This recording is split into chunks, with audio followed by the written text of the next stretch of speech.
All right. So I'm here with my grandmother, Annette Kennison. What's your middle name, Grandma? Annette Annette? Ovida Garner Kennison. Annette Ovida Garner Kennison. Mm-hmm. And she is 94 years old.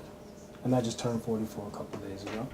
And she is my mother's mother and the mother of 7 children. 7. So I had 6 aunts and uncles on my mother's side. And my mother is her 5th child. Bernetta and George, Uncle George, who was the baby, came after them. Of course, Uncle Billy's the oldest, and there was Edward, who has passed away, and there's Uncle Charles, and then my Auntie Nita. But now, I want to ask her some questions about what it was like growing up in the South. It was, as far as being a child, it was wonderful. I miss it so much, God. But that what's going on at that time was sad. And my parents brought me up here when I was about 11 years old. And I missed the South, but I thank God they brought us up here, because you could wake up the next morning and you hear somebody had been hung on a tree. Mm-hmm. And come voting time, you better not go downtown. You couldn't vote. You couldn't even go downtown. There was so much.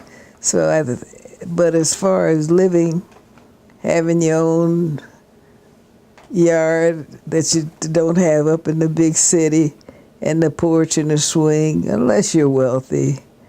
And also, we owned a little piece of land for farming. Oh, yeah. And it was life. So it sounds like there were some good things that you were sad to leave behind, but there were some bad things that you were glad to get away from, too. Yes, indeed. Right. So, when and where were you born, Grandma? Bogalusa, Louisiana, 1919, August 3rd. Wow. And, Bogalusa is not far from New Orleans. okay. Do you remember a place called Congo Square by any chance? No, I don't. Okay, that's another story. Where did you spend most of your childhood? Most of the childhood was in small Mississippi cities. My father worked at not in a sawmill, and he was very smart, and he was like a foreman. Okay. And the bosses would send him from one town to another, and my mother was having children, having babies, and she couldn't follow him, it was a job staying home, having the children by herself. Right. And he was such a good foreman. They'd send him from one city to another, and she had to put some in schools. Some were too young to go to school, and it was a burden on her. But if he protested, they probably would have lynched him too. Okay, wow. So, tell me, what were your parents' names?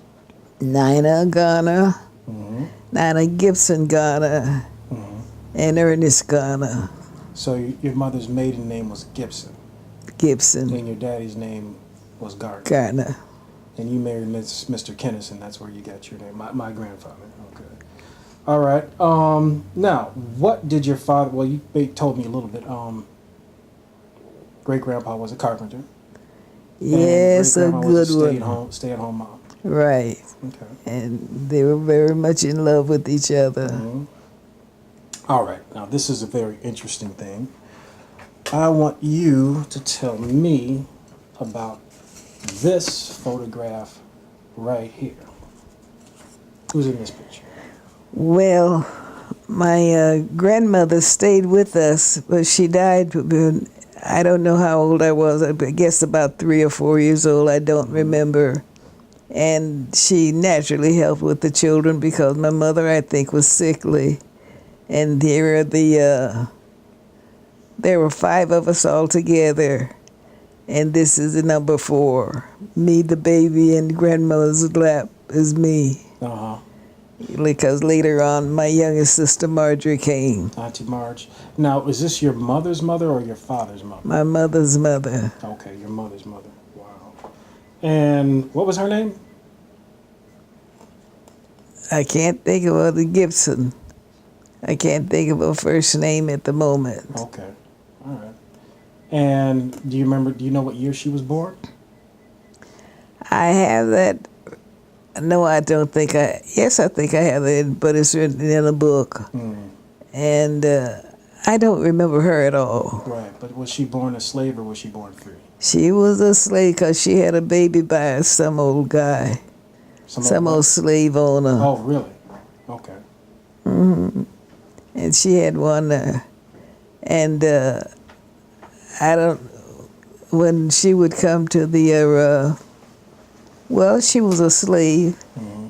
and she had this baby, and she'd bring the baby with her when she cooked and put the baby under the stove. Right.